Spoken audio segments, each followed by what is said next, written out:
In this video, we're going to have a look at some traditional kind of compression techniques with the Reverb, and then we'll have a look at some more experimental compression techniques later. So we've got the drums again here, and I'm going to use Valhalla Room for this example. So if you compress your reverbs, what does compression do? Well, it will help bring up quieter sounds. It reduces the dynamic range. So it will help to bring up the tail of your reverb. And that can actually mean you can get away with a shorter reverb time because you're changing the kind of contour of the tail since you're bringing up the quieter parts of the tail. Let me show you what I mean. So drums again. Got Valhalla Room here.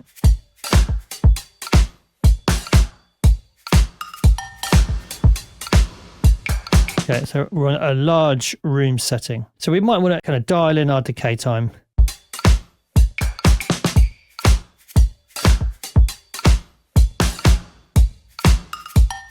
Okay, so let's say we felt that was kind of appropriate for the track. Now, if I bring in a compressor here, what I've got is slowish attack to let some of the kind of transient come through. Let's take it off auto release.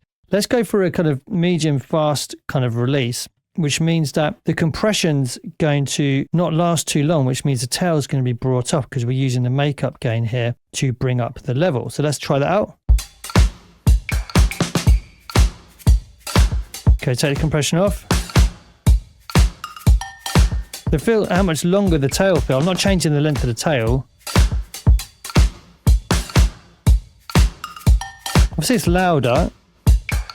Well, you know, it should be kind of similar-ish levels.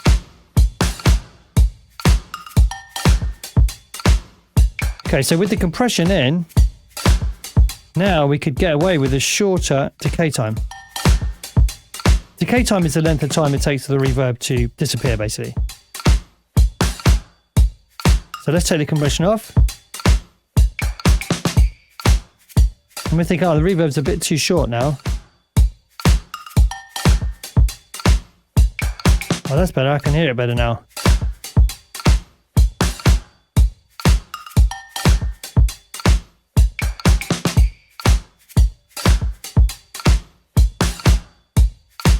Okay, so that was the first idea, is just compressing the reverb full stop. Now, there's different ways that we can approach this. So let's go to the drums here. What I normally do is have a consistent kind of approach to the compression of the drums, which it looks like I've done here as well. So let's take this and let's copy it and let's add this on. So we'll get rid of this compressor here. And we'll grab Old Faithful, Pro C2. What I'm trying to get at is we're using the same compression strategy as we had for all the other drums.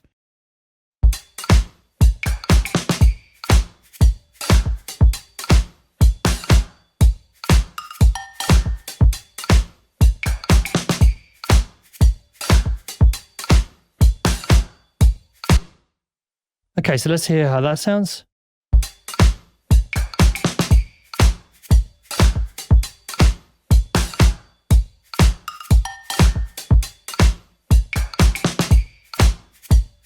So now we've got a little bit of a unified approach, and we might want to push this a little bit further.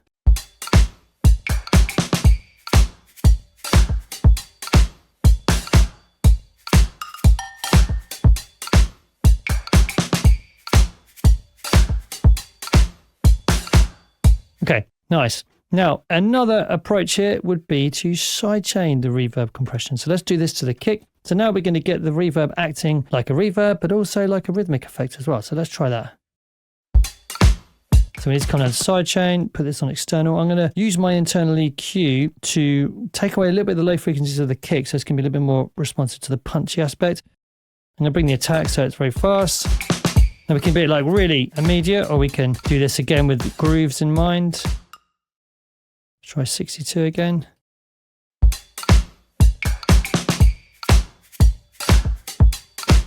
Let's take it off.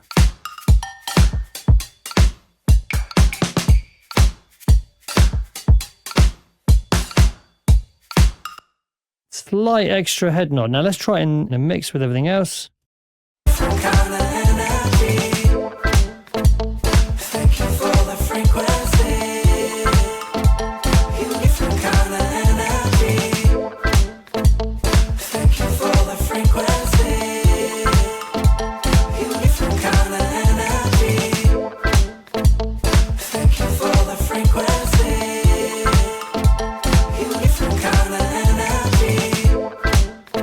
I mean, it's subtle, but in a kind of can't quite put my finger on why way, it feels more groovy. So that's a great technique to use, is to sidechain the reverb to your kick drum to get some really nice punch going. So in this video, we covered some compression strategies. The first one is just compressing full stop. It means you can use a shorter decay time for the reverb, which is the amount of time it takes the reverb to go to silence, essentially, the decay of the reverb.